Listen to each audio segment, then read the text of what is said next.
And then the neurovascular things we have going through that area. Remember we talked about the thoracic outlet stuff. And what's the structures that go through the thoracic outlet? Brachial plexus and subclavian artery and vein.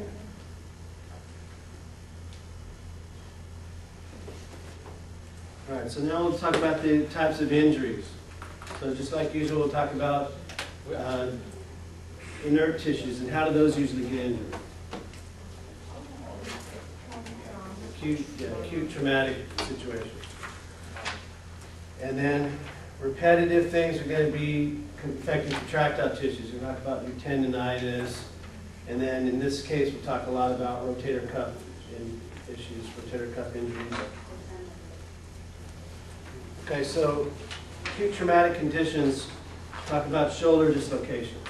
And there's going to be two different shoulder dislocations. One's going to be anterior-inferior, and the other one's posterior-superior. So what's the close pack position of the shoulder joint again? And this is loose pack like this. Close pack's going to be out like that. Right? That's where the shoulder joint's going to be more susceptible to injury. So this type of position like this, the shoulder gets forced back like that, and let's do it this way. So this is coming out like that, and the way that it's going to dislocate is anterior-inferior. So it's going to move down like that.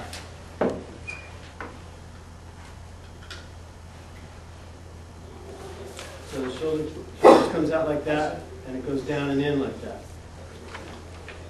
Okay? So then this humeral head is going to pop out inferior and anterior to that. Okay?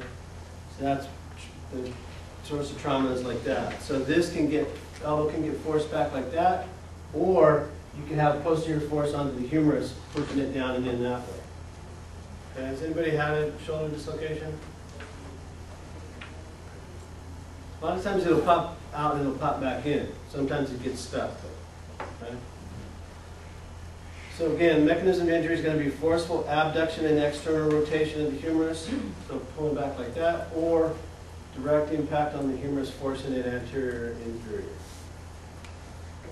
And then just like with any ligament tear, the pathology is going to be rupturing of the ligaments. Okay, now the associated things that can happen is here you've got this labrum, and as that humerus moves out across the glenohumeral fossa, it can nick the labrum either on the way out or the way back in. So we'll talk about labrum tears later on. So what's the patient going to say? They're going to say, well, you know, my shoulder popped out of joint. I was going back like this. I felt something pop. They're going to have a specific incident that they're going to describe that something happened,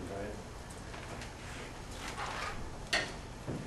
And then what's going to happen is that deltoid, instead of having that normal rounded contour, it's going to be flattened because that humeral head is slipped down and forward. Okay? They're going to be holding their arm like this. If it's back in, if it's out, it might be a different story. And they might lean to the same side like that. And then you may notice some swelling, but you're not going to notice as much of the swelling as if that joint is out, is dislocated. You're going to see that flattening of the deltoid. And then palpation, you're going to feel the humerus out of place. It'll be forward and anterior and inferior. And then there's going to be some special tests that we're going to do. Basically, as we mentioned before, some of the special tests are to reproduce the mechanism of injury. So if you start putting somebody in that position and they have a history of shoulder dislocation, they're not going to like it. So they're going to be apprehensive, so that's what's called an apprehension test. And then if you try to push it back in, that will feel better to them, so then that's a relocation test. And then a couple other ones that we'll talk about later. All right, so now the other type of shoulder dislocation. So here's an x-ray. You can see this one should be back up here at the head of the humerus, so it's moved anterior and inferior.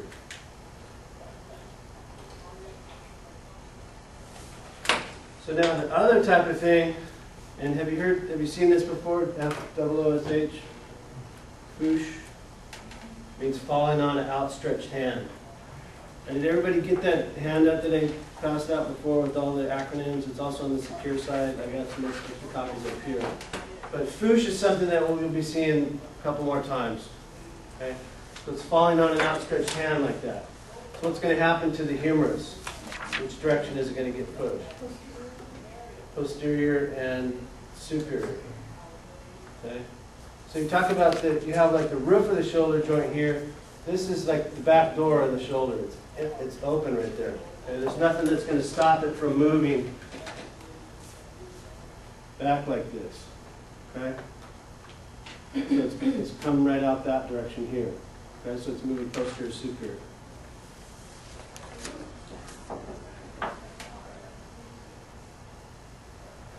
So the other thing, like I say, this is one way that it can happen, or you can have a direct blow onto the shoulder here, pushing it back that way. More commonly, it's going to be something like this. But again, this anterior-inferior dislocation is more common than the posterior-superior. And again, depending on the exact line of drive, there's going to be variations of which ligaments are going to be ruptured and torn.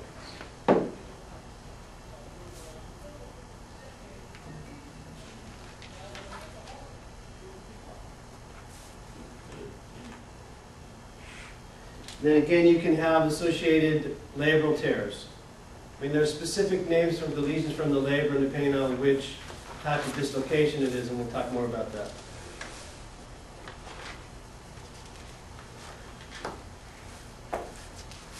So, inspection-wise, something is acute and the joint is still out of position, you're going to see a prominence of the coracoid process. Normally, you don't see the coracoid process, right? Because the humerus is sitting right there.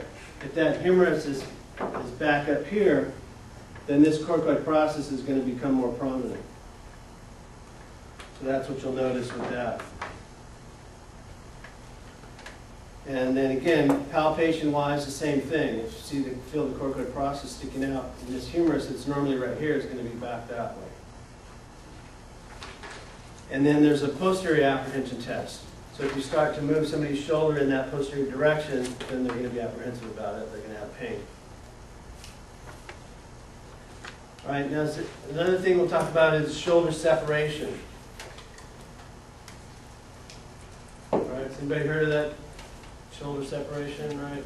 What happens is you're falling down onto the shoulder like this here. And what it's doing is that it's pushing the acromion down in relation to the clavicle. But the clavicle's right here, you're falling down on the shoulder here, and it's pushing the acromion down, and the clavicle pops up. So it separates right here. So the thing you're going to see with that is that this is going to pop up here.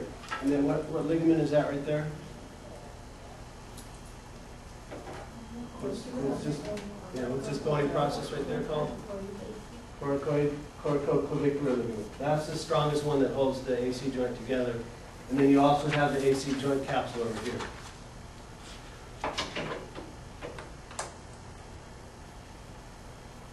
So basically in their history, they're going to say, I fell on my shoulder and now I got this bump right here.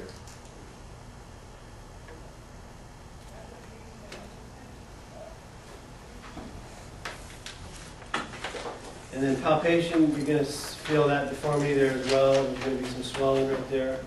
And there'll be point tenderness right at the AC joint. Right here. Okay. Then there's some special tests that we're going to do for that. Basically, it has to do with springing on this AC joint. You're pressing down on it like this, and there's another way you can do it here, or compressing it like that. So basically, you're reproducing that laxity of the AC joint.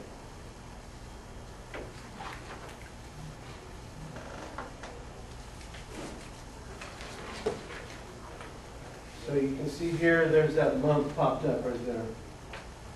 And then again here, here's the acromion, there's the clavicle sticking up like that. Same thing right there. I mean, that's pretty easy to spot. Okay? You really almost don't even need any special tests. You just look at it and you say, oh, I fell down on my shoulder like that. What's that bump there? Oh, you got an AC separation.